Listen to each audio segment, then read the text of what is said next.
Good Wednesday morning. Amy Jacobson here. John Anthony. Hey. In for Dan Proft. Yeah. We're killing it this morning. Hey, I even have my Dan Proft University shirt on. Oh, such In a honor of suck him. up. Hey, yo, you guys talked about me at the debate night watch. We about what? my beard. About your beard? Yeah. Well, at least know, your beard looks better than the Dan's coloring. hair. Oh, yeah, that's right. Let me see. It's You doing? It's gray now. It's not gray. You dye your beard. No, it's graying though. I haven't done it in a while. Okay, but you do it. Well, maybe. Oh, you do. Who knows? And something that we are going to do is something that's an idea that started in New York. Uh-oh. Governor Kathy Hochul and Mayor Eric Adams want to do something that's not really COVID friendly, but it's about safety now, and that's banning masks. Oh. See individuals on a subway being terrorized by individuals in masks. It's a cause for great concern. We have images of people with masks that almost cover up their entire face. It's impossible to find these perpetrators. Mayor Adams is supporting the governor's possible ban, calling So, and people now who- whatever happens in New York transpires and eventually makes its way to Chicago. And one alderman wants to do it here, and I say, let's do it. Let's welcome back to the program Alderman Lopez. How are you, sir? Top of the morning to you both. Yes, and Fine you are, Wednesday. he's joined, so he's the only alderman that really can come on this show. I've tried to get other aldermen on, and they just will. Napolitano came on my show. Oh, he did? Yeah. Oh, yeah, he's been on our show, but we like Alderman Lopez. He's number one in our hearts, and he is calling us. We're calling him from Ireland. How's your vacation, first of all? It is my first time on the Emerald Isle, and it is a beautiful country. I'm actually at a restaurant right now at the base of Croagh Kirkpatrick, which is the mountain that St. Patrick went up to. Looking forward to making that hike later this week, but it's beautiful, clean, wonderful country. And if anyone has the opportunity, definitely should go. Yeah, well, thank you so much for taking time out of your vacation to walk us through here, because you want to, and you proposed an ordinance to ban masks in Chicago. I am proposing that we include enhanced penalties for individuals who wear masks while in commission of crimes in the city of Chicago. It's not as extreme as what is being proposed in LA and New York, because this does not completely ban mask wearing, because there are some people who still want to wear them, need to wear them. But to the governor of New York's point, if you're out there committing crimes and we know that you're trying to do everything you can to prevent us from identifying you and arresting you, then we should be able to add some additional fines and penalties when we eventually catch you in the act of doing whatever it is you're trying to do. All right, so what are these fines and penalties? $5,000 in addition, a $5,000 fine in addition to whatever else you're arrested and charged with, as well as 120 hours of community service. Because I can't leave it up to a state's attorney to make a decision on whether or not they will bring those charges, but we can actually impose them from a municipal standpoint. Yeah. Well, what do you? I was getting ready to say, because it's already, if you're masked in the commission of a crime, it ups the charges to aggravate it. That's why but I get why he's doing what he's doing now. But that makes the assumption that you have a state's attorney who's going to up the charges. Correct. Or agree to up those charges. And while we know we have Kim Foxx already packing her office up, I can't leave it to future state's attorneys to have that much discretion without us being able to send a message, quite frankly, that we're tired of this crap with the masks. And it's amazing that we have such an argument right now in the public sphere saying that this is a fascist, totalitarian move by me, when you have other Democrats across the country saying the same thing, realizing the common sense that maybe, just maybe, people are wearing masks for something other than COVID. Yeah, and I remember Well, press right. conference after press conference of Superintendent David Brown at the time saying, we can't catch them because, look, they're all wearing masks, all wearing COVID masks, and then they throw the hood up, and you can't tell who they are. I mean, there's no way in the world that you can do that. So what are you hearing from other aldermen? Is this going to pass? Well, I'm trying to get it on the Public Safety Committee's agenda. Mm-hmm. I've already spoken to Alderman Hopkins, and he said that he's willing to bring it up for a vote. But, of course, the usual suspects are fully enraged by the fact that we're actually trying to catch criminals and hold them accountable in the city of Chicago. So I can't guarantee that it's a slam dunk, even though we know other cities are doing, and states are doing things more strict than what I'm proposing. I think this is a fair middle ground, but I think it's really going to be incumbent upon residents, your listeners, to reach out to the elected officials and demand that we take this small step in the right direction to help bring some sanity back to the city of Chicago. Yeah.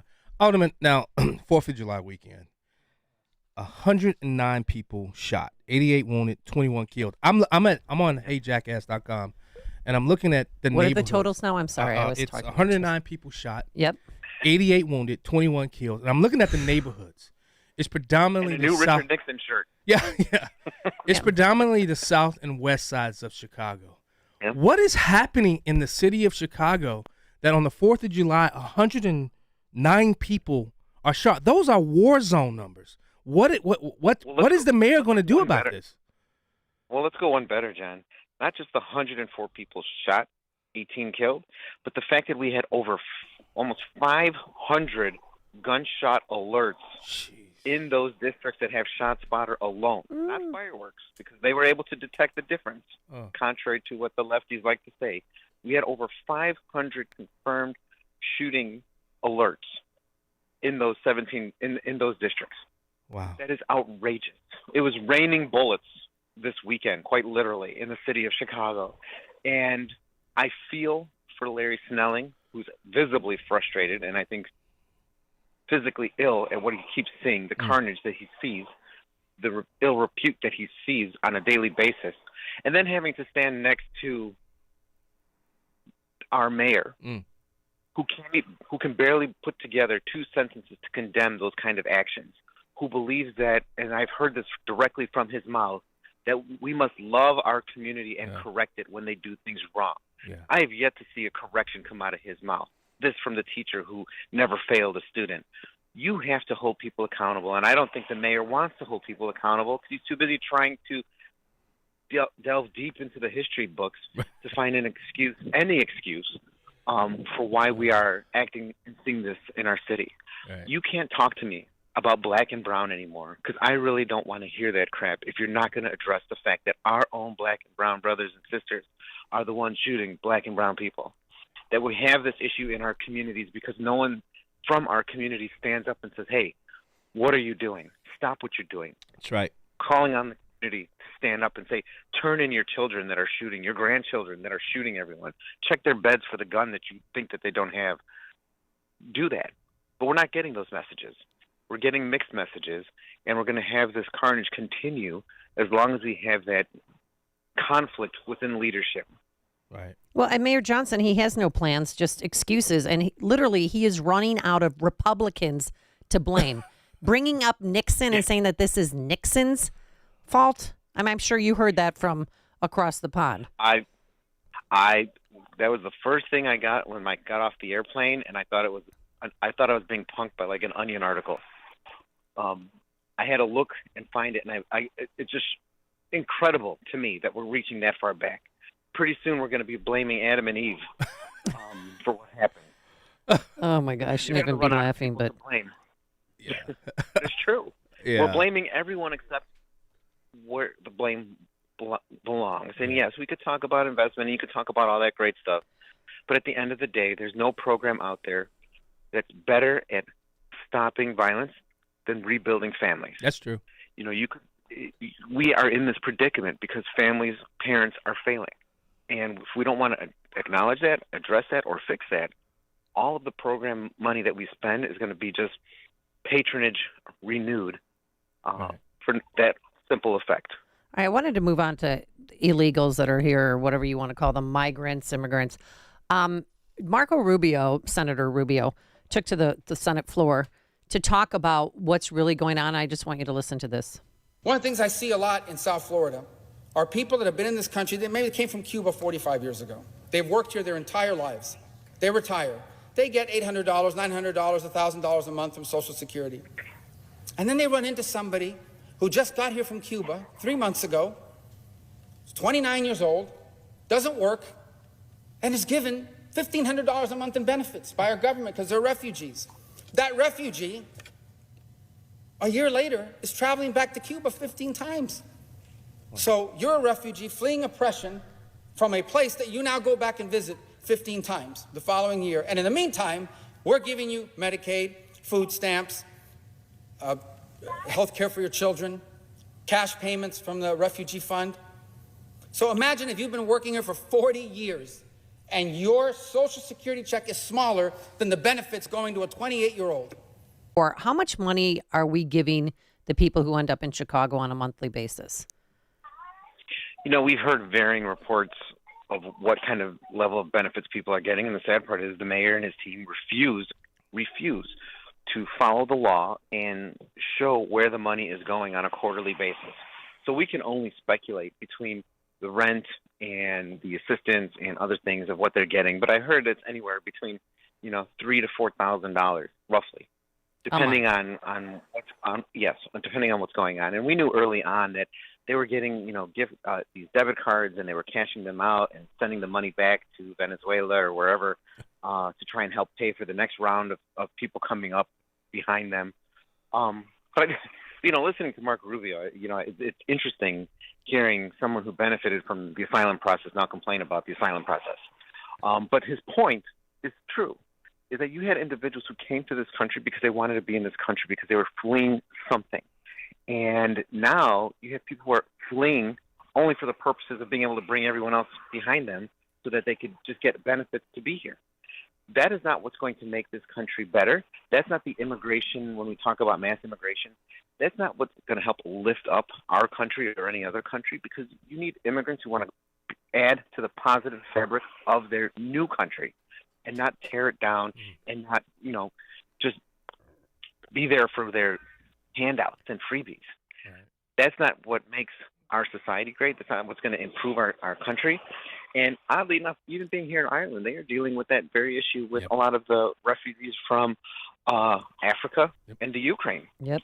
And now with the EU ending some of their subsidized payments to these individuals, they're dealing with an issue where what happens to the migrants when the benefits stop?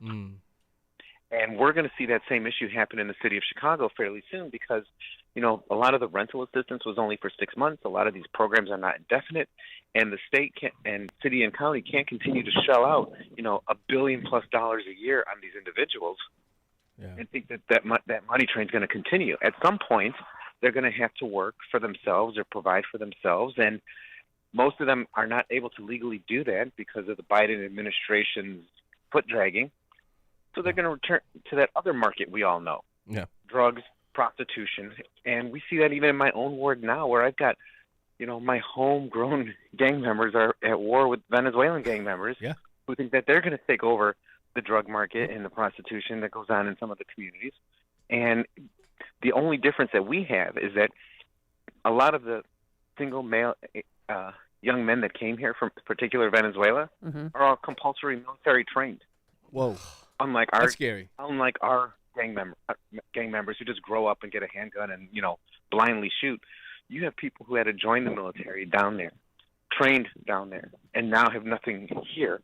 And if we don't recognize that fact and start talking about what we need to do to prepare for that, we are going to be severely hampered in dealing with the next generation of underworld life Alderman, in the city of Chicago. Alderman, is Chicago a NASCAR kind of town?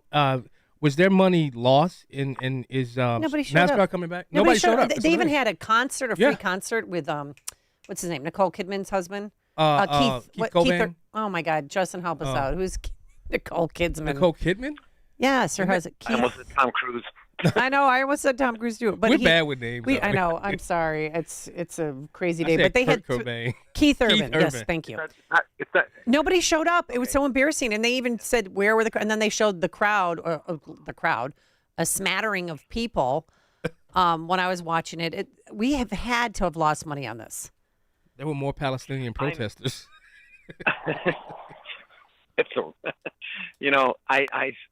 I hope they made money because I don't think the city made money.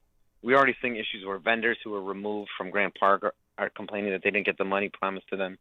And we know that, I guess it's great to watch, but for all of the effort and we don't build that market. We're not cultivating a market for this race in the city of Chicago, no matter how much we try to say, oh, come down to Bronzeville for the post party or all this other stuff. Nobody's going to see this, and especially with the weather that's been so crazy. Yeah, the last 2 years in a row, it's been raining.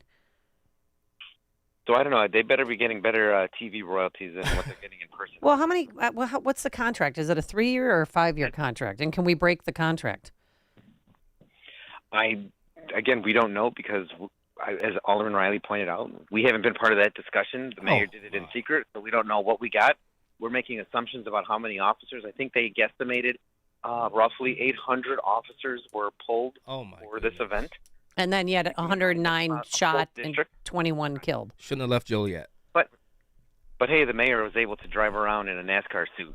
Yeah. I know, I saw that. It makes me sick. Did you ever go in Joliet when they was in Joliet? I've been multiple times in Joliet when they were down there.